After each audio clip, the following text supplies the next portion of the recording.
हम नेक्स्ट जो बचा है मतलब कंसंट्रेशन ऑफ और जो बढ़ा रहे थे उसमें एक लास्ट और है जो है फोर्थ, उसको क्या है फोर्थ, वो लीचिंग।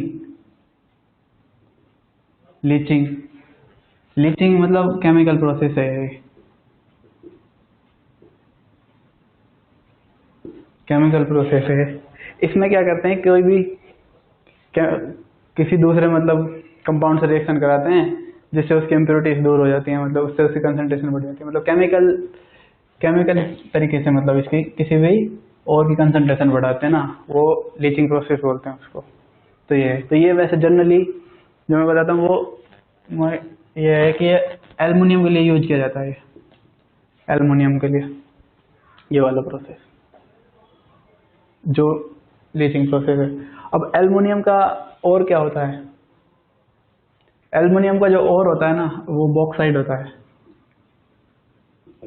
अभी पहले बताया था ये। तो ये क्या होता है, Al2O3 डॉट ये जुड़ा होता है इसके साथ हाइड्रेटेड। तो इसमें क्या करते हैं सबसे पहले, अब मैंने बताया इसकी किसी भी कंपाउंड से रिएक्शन कराएंगे उसके बाद इसकी इम्प्योरिटी उससे इसकी कंसंट्रेशन बढ़ाएंगे, जो इस और में ऑक्साइड और में एल्युमिनियम इसकी कंसंट्रेशन। तो सबसे पहले क्या करते हैं, जो Al2O3 डॉट 2H2O की रिएक्शन NaOH से कराएंगे। NaOH से रिएक्शन कराने पे ये सोडियम मेटा एल्यूमिनेट बना लेगा, सोडियम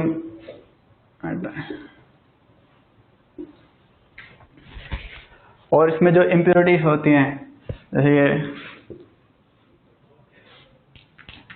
Ag2S, ये 4NaCN, जैसे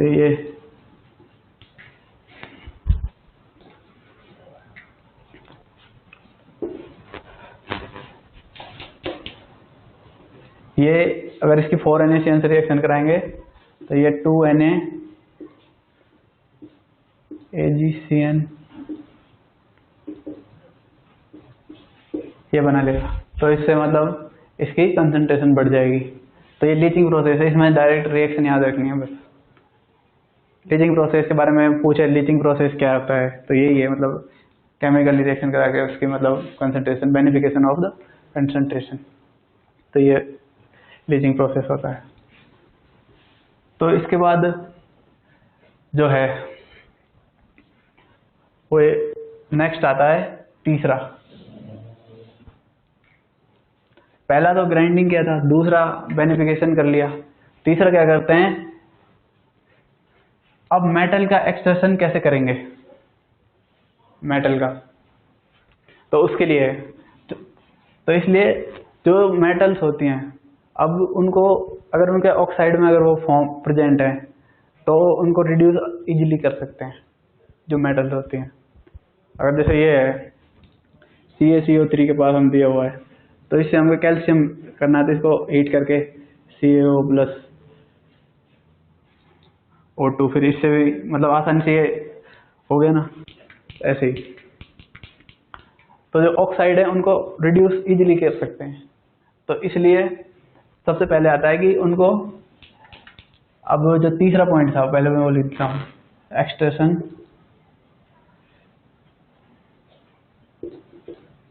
of metal from crude ore. तो इसमें सबसे पहले आता है कि ए, उसमें क्या है कि सबसे पहले इसको ऑक्साइड में कन्वर्ट करेंगे, conversion in oxide.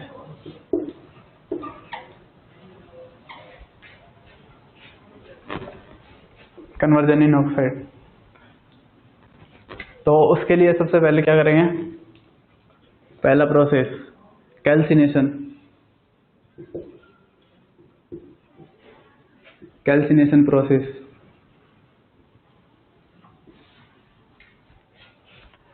Calcination process में क्या करते हैं, जो ये रेवर, सबसे पहले तो ये एक बट फर्नेस होती है, रेवर पोर्टोरी फर्नेस, इसमें कराते हैं सबसे पहले तो ये बात। तो इसकी जैसे मैं बना देता हूँ, वैसे एनसीईआरटी में ये भी दिया हुआ है ये वाली।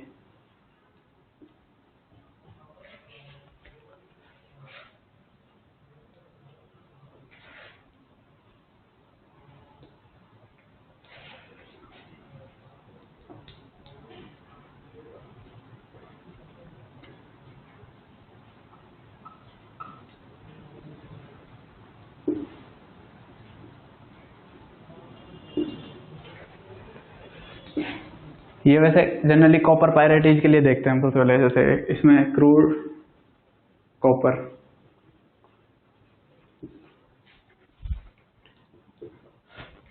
ये सिलिका, ये मैग्नीसाइट, ये इसमें विंडो होती हैं। ये ठीक से नहीं बना वैसे, फिर भी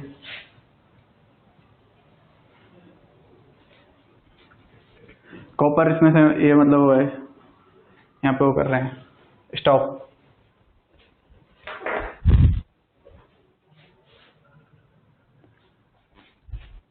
स्टार्ट, कॉपर यहाँ से वो कर रहे हैं फीड,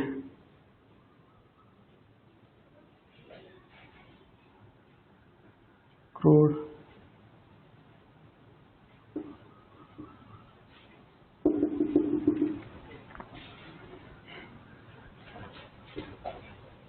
ये मैग्नीसाइट रेड होते हैं, मैग्नीसाइट सिलिका,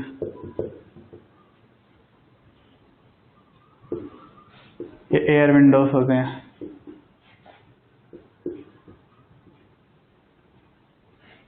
इसमें इसको हीट किया जाता है, कॉपर पायरेटेज, जैसे एक एग्जांपल ले लेते हैं। तो इसमें इसको हीट करते हैं, तो उसके बाद लेकिन इसमें उससे ये ऑक्साइड में चेंज हो जाता है।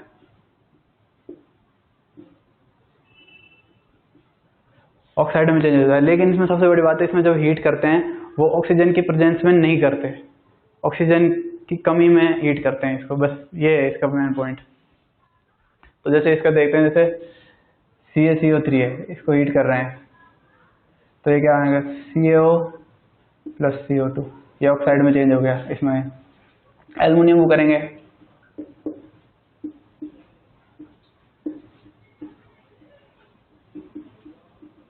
ये होगा,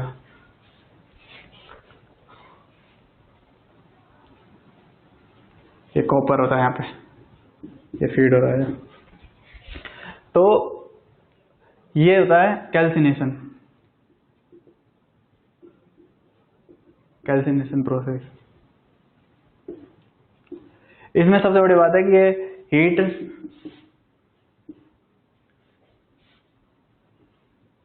विदाउट ऑक्सीजन, ये इस कैल्सिनेशन में होता है। दूसरा, जब हैवी मटेरियल हो तो उसके लिए आता है रोस्टिंग।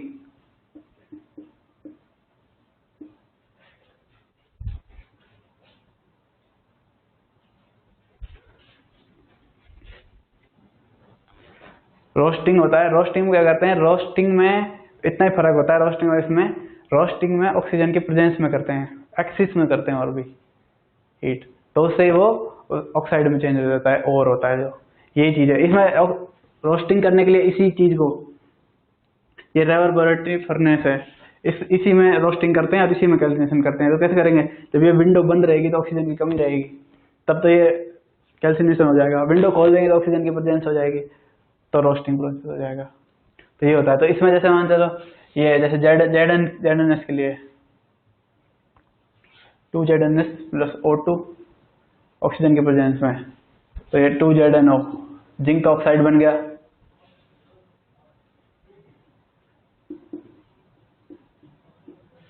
ये हो गई। ऐसे ही लेड सल्फाइड के लिए ऑक्सीजन की प्रेजेंस में हीट कर रहे हैं तो उससे ये इसमें और SO2 में बन जाएगा। ये रोस्टिंग होता है। फर्क क्या है? ये मतलब एक्सिस ऑफ ऑक्सीजन प्रेजेंस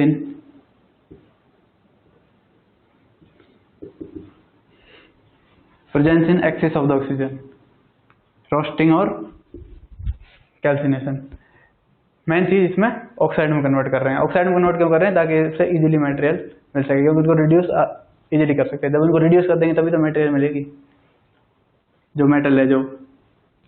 तो ये सबसे कन्वर्जन ऑफ ऑक्साइड होता है इसमें आते हैं। एक चीज और है कि ये जनरली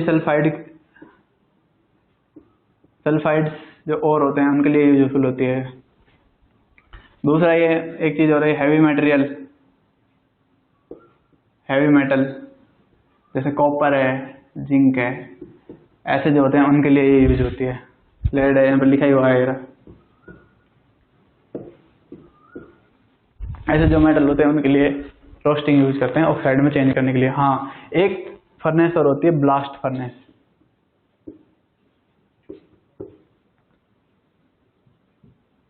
वो भी आगे आएगी, लेकिन उसमें भी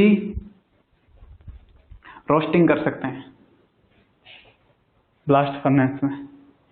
लेकिन जो ये है कैल्सिनेशन, ये नहीं कर सकते और ये कर सकते हैं, ये ब्लास्ट फर्नेस में। अब जो नेक्स्ट आता है, मतलब हमने जो मेटल को ऑक्साइड में चेंज कर लिया।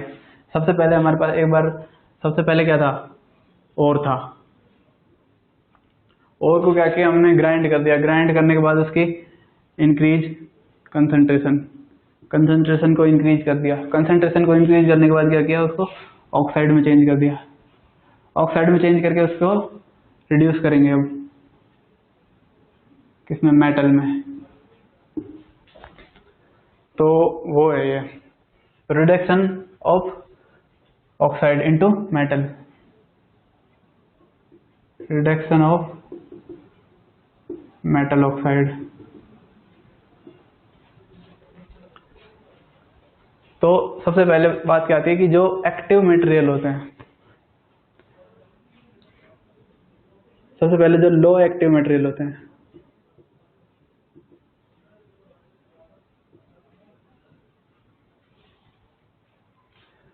उनको अगर डायरेक्ट हीट करते हैं उनके ऑक्साइड को, तो वो मेटल में चेंज हो जाते हैं।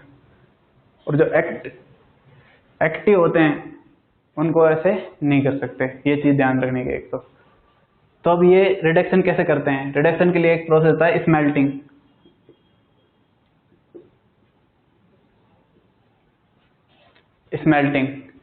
स्मेल्टिंग में क्या करते हैं कि जो मेटल ऑक्साइड है उसको मेटल में रिड्यूस कर देंगे। तो ये क्या किसकी प्रेजेंस में करते हैं? प्रेजेंस कार्बन या CO, इनकी प्रेजेंस में करते हैं। तो जैसे जिंक का ऑक्साइड है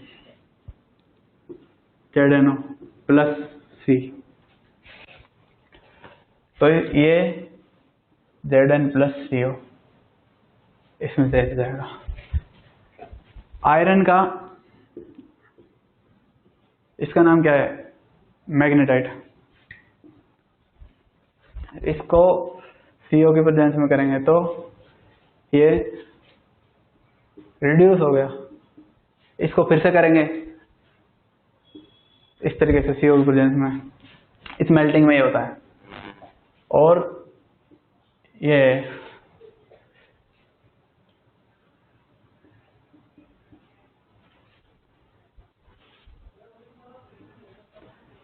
(2Fe+3CO), इधर 3 है, इधर 3 है, ठीक है। हाँ, तो ये इसको रिड्यूस कर दिया ऑक्साइड को मेटल में, तो इससे हमें मेटल मिल गई। ये मिल गया, इसको फिर से कर देंगे ऑक्साइड को। तो ये तो ठीक है, लेकिन इसमें कुछ नॉन फ्यूजेबल इम्प्योरिटीज भी होती हैं जो रिड्यूस नहीं हो पाती, नॉन फ्यूजेबल इम्प्योरिटीज।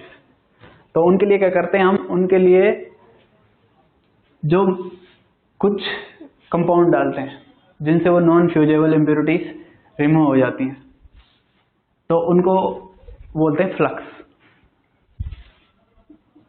फ्लक्स क्या करते हैं, flux removes non fusible impurities.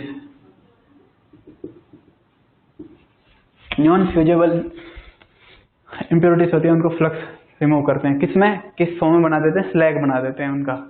और फ्लक्स दो तरीके के होते हैं, मतलब एसिड फ्लक्स।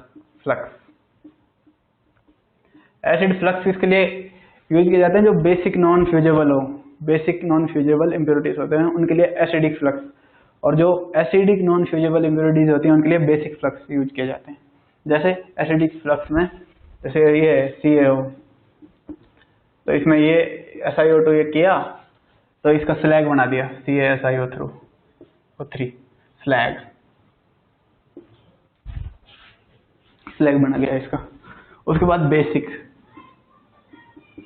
बेसिक फ्लक्स में क्या करेंगे, अब बेसिक इम्प्योरिटी यही है, मान लो एसिडिक फ्लक्स डालेंगे बेसिक नॉन फ्यूजेबल इम्प्योरिटीज को दूर करने के लिए। तो CaCO3, तो ये CaSiO3 प्लस CO2। तो ये चीज ध्यान रखने की है, acidic flux basic non fusible impurities के लिए, और basic flux acid non fusible impurities के लिए। तो ये रिडक्ट